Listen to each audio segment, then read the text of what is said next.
two, one.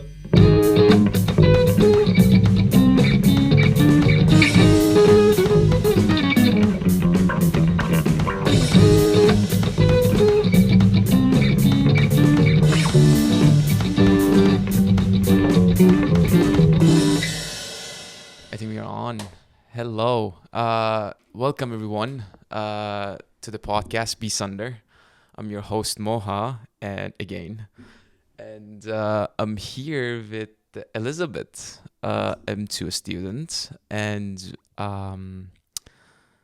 it's been a month since I got almost a month since I got to know her and based on the email that I received, and also like I explored what does she do and everything with the thesis, with the project that she has for the final year, and interested me honestly. And I had a conversation with her, and I felt that like it would be nice to have a discussion.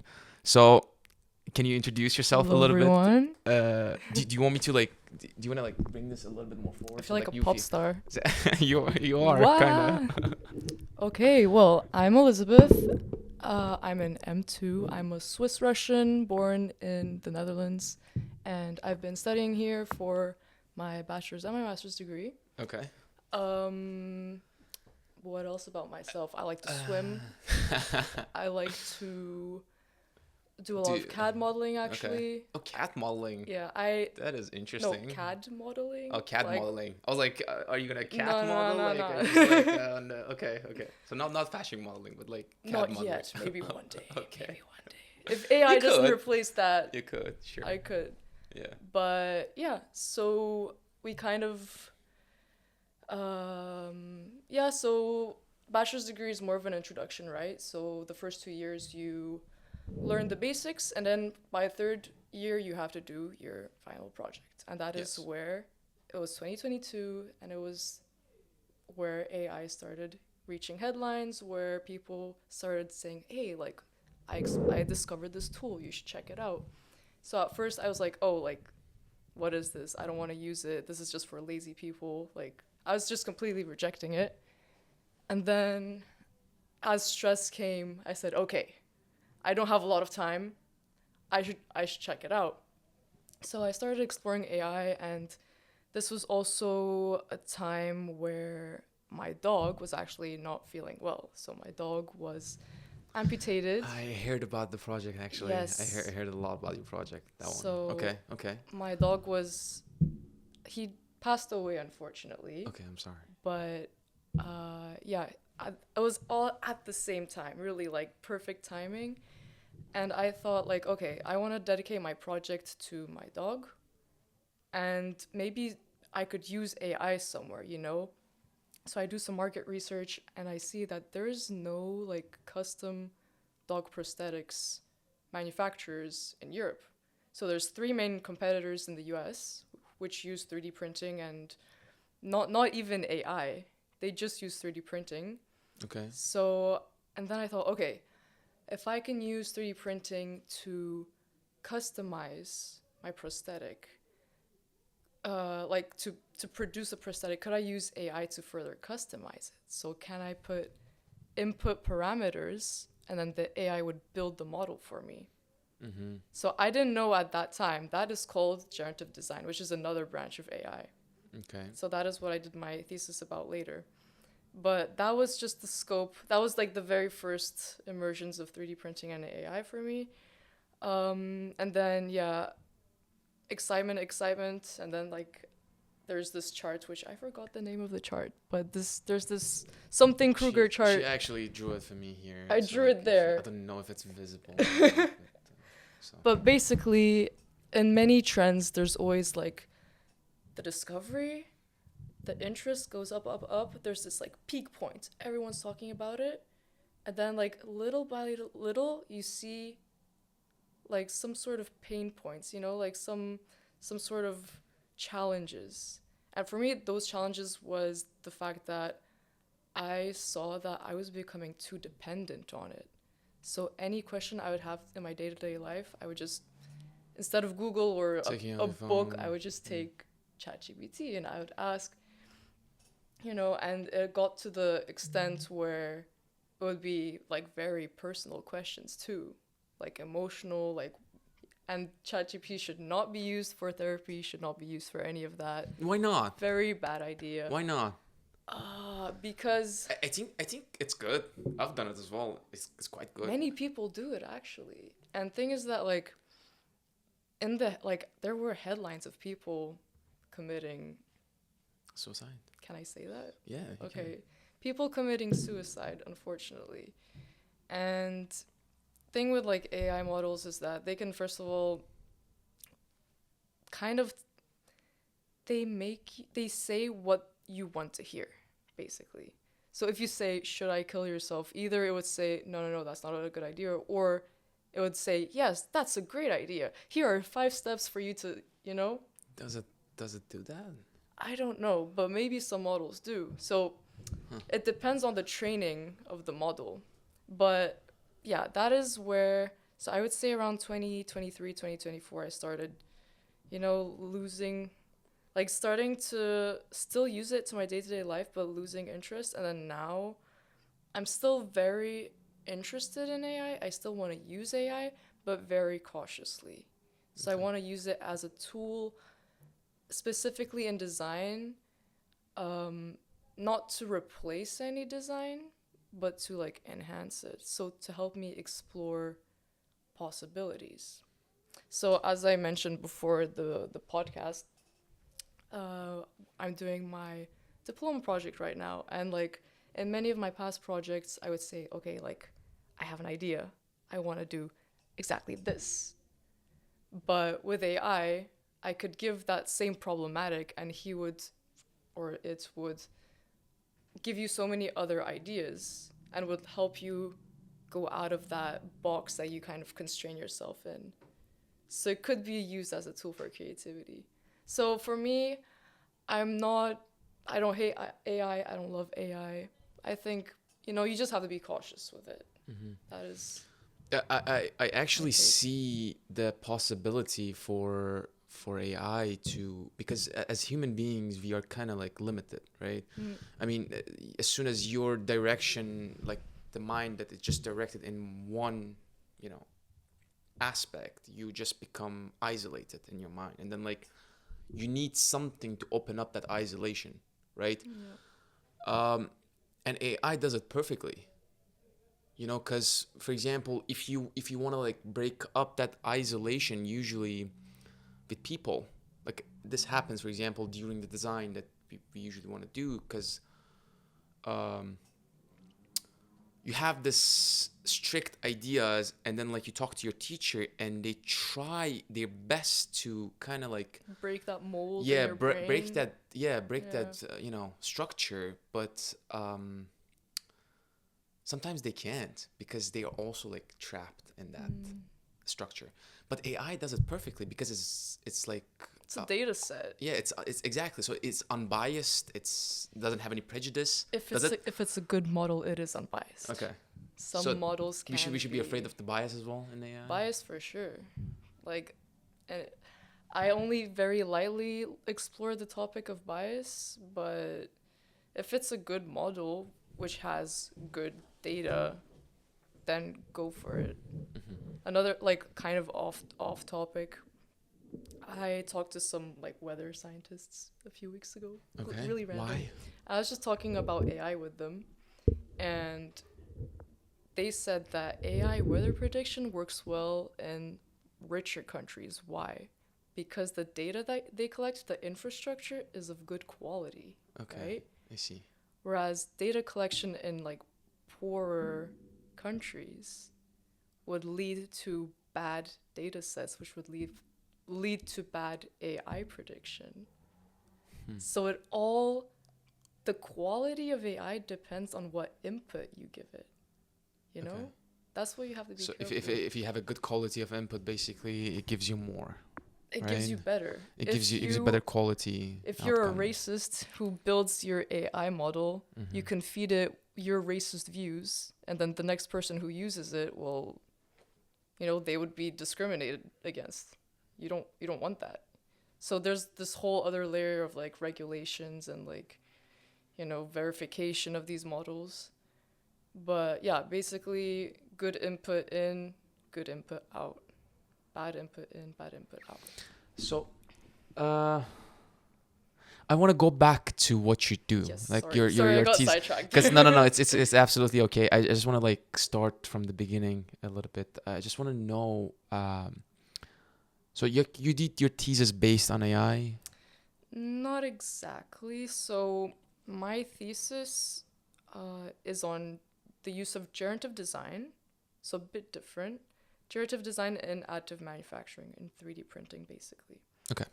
So you know what generative AI is? I do, but can you explain it? Generative AI, again, feeds off of a data set. So it can generate text, images, video, audio, you know, so it has this database behind it, and it doesn't create anything new. It recycles these ideas and inputs it out, right? Generative design is what I like, entre guillemets, foreshadowed in my bachelor's degree, where you have your initial CAD model, right? You wanna build a component of whatever. You input physical constraints like load, stress constraints, torque. Are you restricting your piece in an assembly? And then it uses like machine learning algorithms as well, and it generates from scratch your components. You can put goals like minimize mass, minimize, I don't know, material weight, whatever, cost. You can input type of manufacturing. And the machine learning, for example, you make these iterations. It can give you like 20 iterations. You can go back, change parameters, tell the model what worked, what didn't work, and you kind of just on a cycle repeat yourself until you find the best component that it generates for you, and you can like further toggle it if you need. Mm-hmm.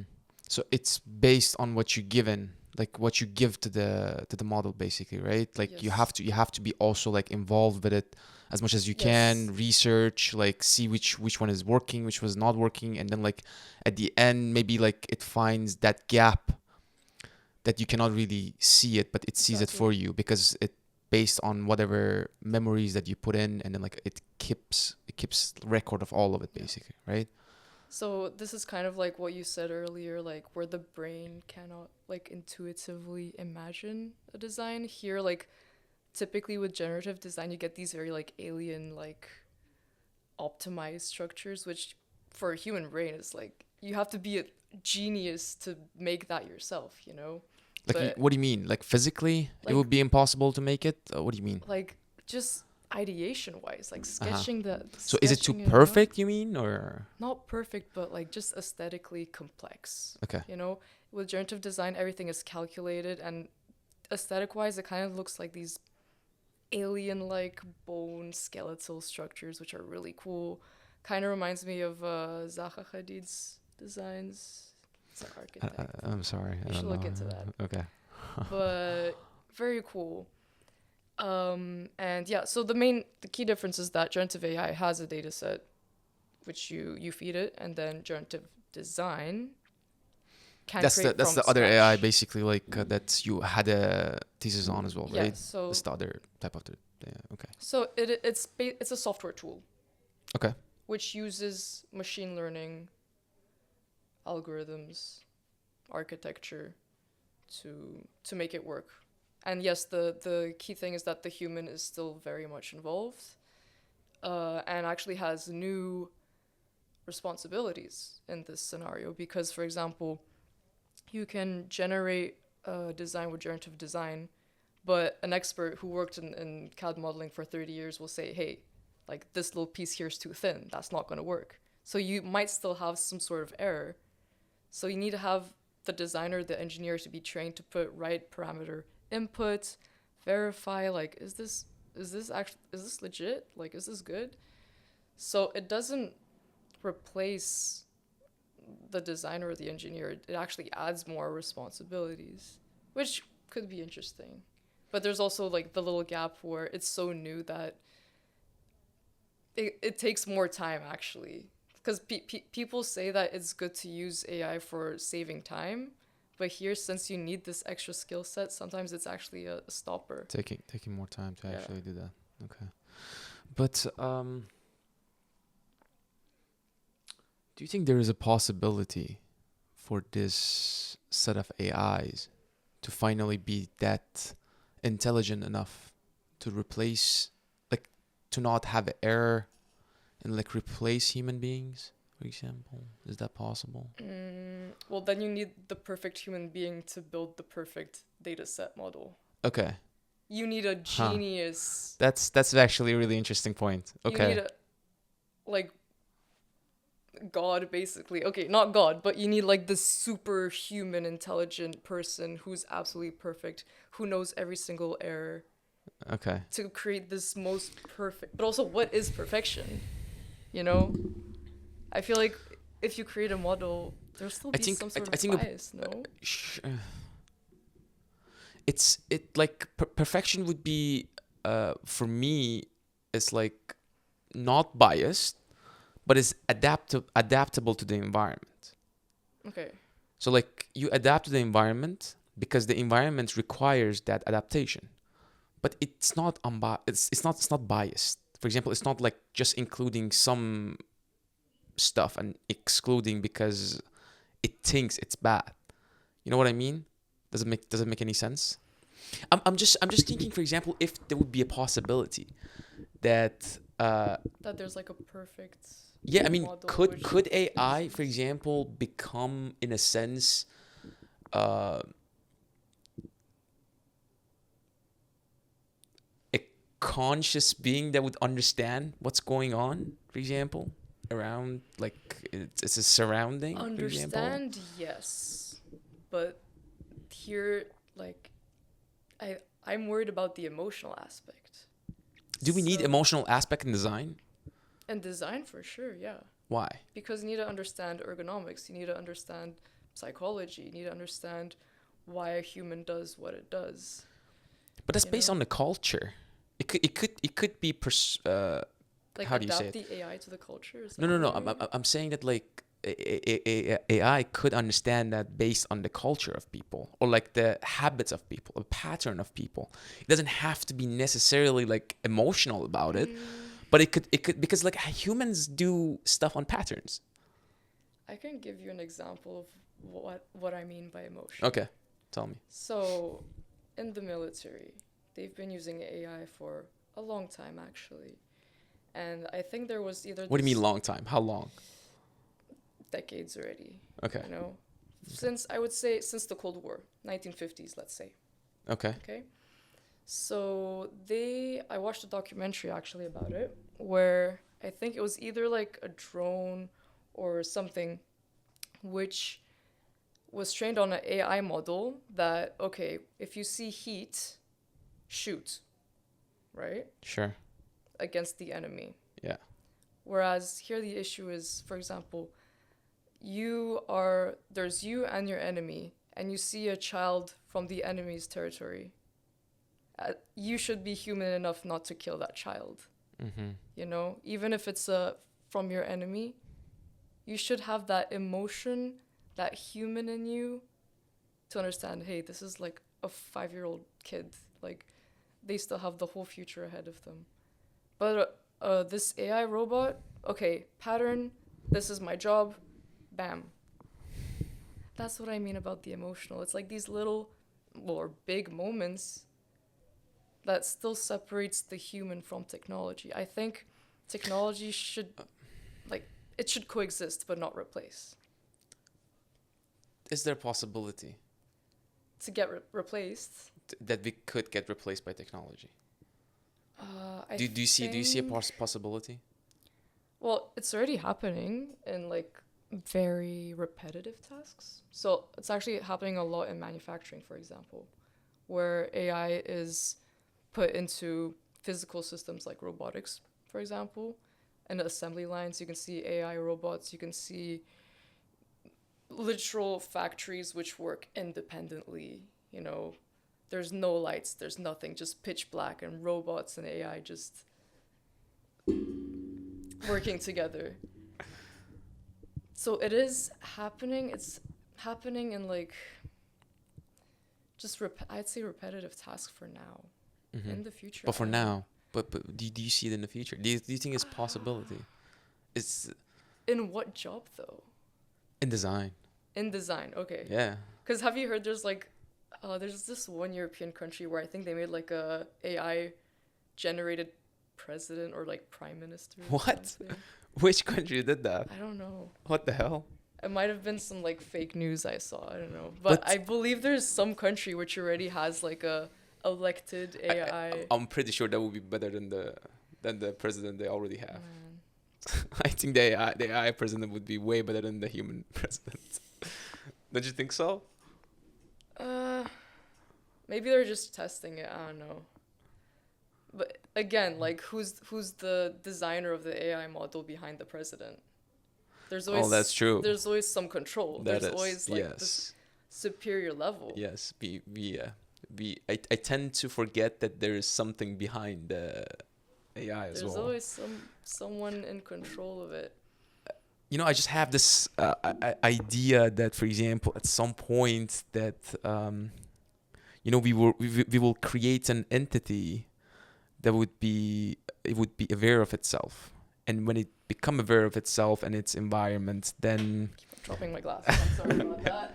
it's fine. When it becomes aware of itself and its environment, it learns. And it learns in the Yes. moment, basically. It doesn't have to go through the data anymore because it has the data in front of him or her, whatever, or it.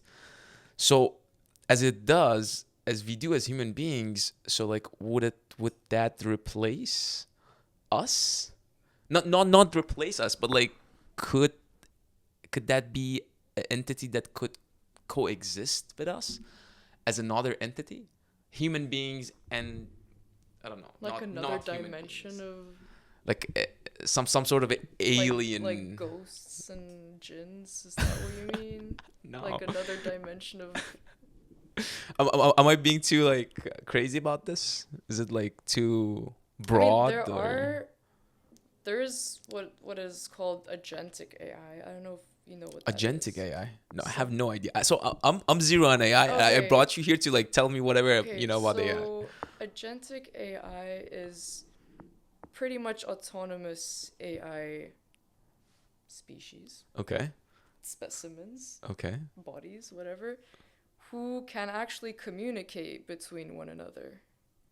So once you train these models well enough, as you said, with either supervised or unsupervised learning, right? These models can kind of like talk to each other and collaborate. But this is like very new. I don't know if I understood it fully correctly, but like What's the name of the game? agentic AI. Agentic. But like when I read about it, the example was, okay, so your prompt, I want to go to a vacation in December in Thailand, right?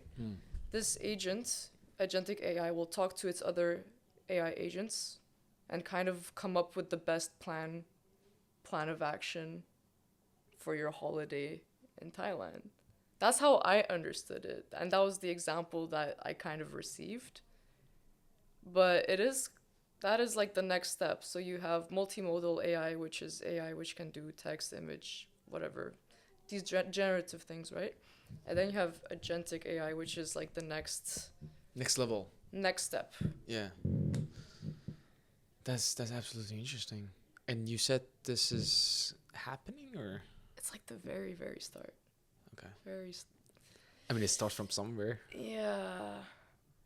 Jesus. In the sense that if you're thinking about whether a agentic AI or general AI, whatever, could replace designers, maybe they can do like a product from start to finish, but I still feel like that emotional aspect will be lacking, you know? But that emotional aspects could come from the CEOs. They don't need somebody else to do that for them anymore. So Like like the person who made the model, you mean? Yeah, I mean, like that could be generated by just a neutral, unprofessional human being. It doesn't have to be a designer. But how many emotions does a person have? I There's think we emotions. all There's emotions you can't even name. sure, but you don't have to name emotions. It's not really a point. You need but like you need to program them. You need to explain the database, every single possible emotion, mix of emotions, causes everything of emotions. So are you saying that it's impossible with one person to do that? I don't understand, because like I'm saying that if, for example, AI like exists that can do from a product that like from the start till the end, right? Do like do the employers need an employee to do that for them, or they can just do it themselves? That's what I'm asking. Because like they know what they want. They already have this, problems and They have the in problem, relationship. okay. They have this already problem with the relationship with the designer or an artist or whatever, because they're like, I don't know, they pushing on their ideas, and they don't want their ideas. They want something they want, and then like this conflict. It's like, oh, I don't want that conflict. I want something I want. So it would be individual. I'll be like giving this information and all this, and they would create it for me. Why do I need another person to tell me what to do or But what to design? who's or gonna do the prototyping though? what do you mean prototyping? Unless like you create a product, unless you like have a bunch of robots as well who have AI in them who do the mock-ups and the prototypes themselves and everything. Why is not? But automated. you think that's not gonna happen? I mean, Kinda scary. that's what I'm saying. That's what I'm saying. Like I building mean, everything, walking around town, asking for interviews, interviewing people. sure. And also like, for example, you do your research phase, you do your field research phase, right? Where you typically do interviews, you explore.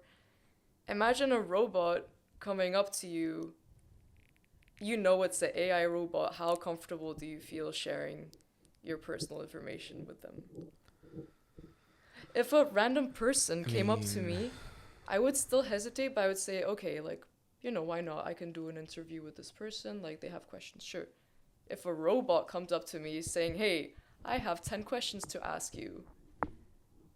What if No. what if they sounded so human? so human? They look so human. You couldn't not even like separate humans and It's kind robots of like anymore. Do you think that would be possible? That would be crazy. Do you know That would be like Do you know the Sophia robot? no. It's Sophia, the movie? Sophia. It's like this. I think it was in 2016 that I forgot which company, but they made this human like lady robot. I think. You surely saw pictures. Yeah. But I don't know. I don't like it. You can tell it's not human. Like humans have all these like micro expressions. They have body language. Like, if a robot, and also like, I feel like robots are already used a lot in police, in military, Do in we have surveillance. robots who are polices? I went to China recently. They had police robots. No way. Yeah. What kind of police robot? I think it was just like scanning. But even like, I went to China in July, and I was in a university, and I was just chilling with my friend on the balcony. Right, we're just hanging out at night, and we see this like green light moving in the dark in the sky. We're like, what the fuck is that? And it's just stopping, and we're like, that's literally a drone. Like that's surveillance. Oh my god. So there's already like drones, like robotics, AI, all of this used for surveillance, which could cause some sort of paranoia if a robot comes up to you and says, hey, I have questions for you. Well, Like, are you following me? Like, is there something that I do that I'm not aware of? It's kind of like dystopian books that you read in high school, like 1984, like all these. I mean, it's happening. Yeah, for sure. Yeah, but like. It's not dystopian anymore. It's like it becomes a reality at some point. I feel like, I mean, as you say, I mean, if you have these things in China, it's already there.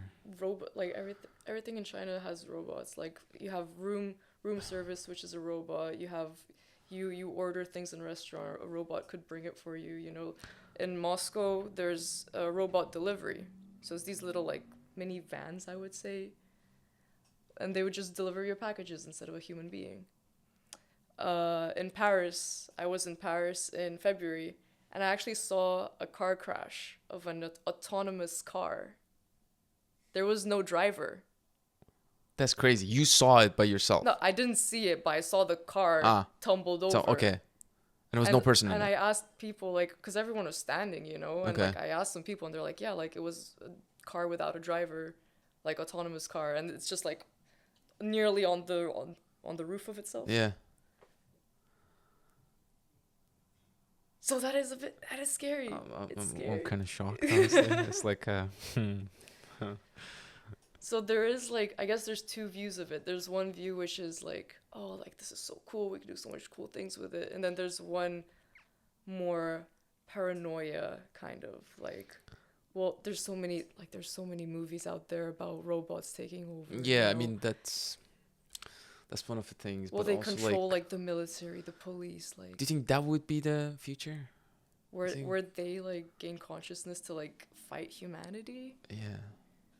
Think that would be the future. I've been thinking about this a lot, and I thought like I don't know. Am I pulling away from the? Sorry.